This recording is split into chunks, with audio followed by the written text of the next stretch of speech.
அனைவருக்கும் என் அன்பின் வணக்கம். நான் உங்கள் நெல்லை அன்புடன் ஆனந்தி.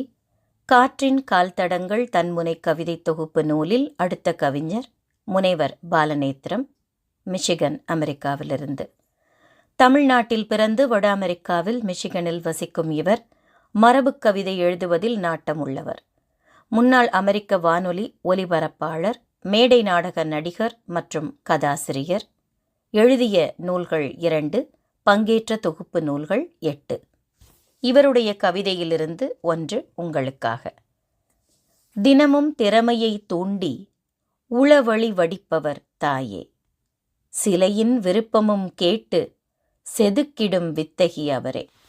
மிகச் சிறப்பான, தாய்மைக்கே உரித்தான ஒரு சிறப்பான ஒரு குணத்தை எடுத்துக்காட்டும் கவிதை. ஒவ்வொரு நாளும் ஒரு குழந்தைக்கு ஊரில் இருக்கிறவங்க, பள்ளியில் இருக்கிறவங்க, வீட்டில் இருக்கிற மற்றவங்களே கூட ஒரு குழந்தைய வேணால் ஊக்கப்படுத்தாமல் இருக்கலாம், இல்லை அவர்களை கேலி செய்கிற மாதிரி கூட நிகழ்ச்சிகள் ஏதாவது நடக்கும்.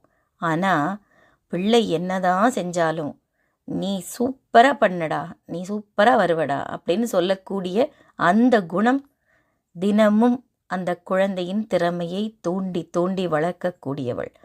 உளவழி வடிப்பவர். அந்த குழந்தைக்கு மனசில் என்ன இருக்குன்னு தெரிஞ்சுக்கிட்டு அவர்களை செதுக்குபவர் அந்த தாயே. இங்கே அடுத்த லைனில் பாருங்கள், சிலையின் விருப்பமும் கேட்டு. எங்கே நடக்கும் இது?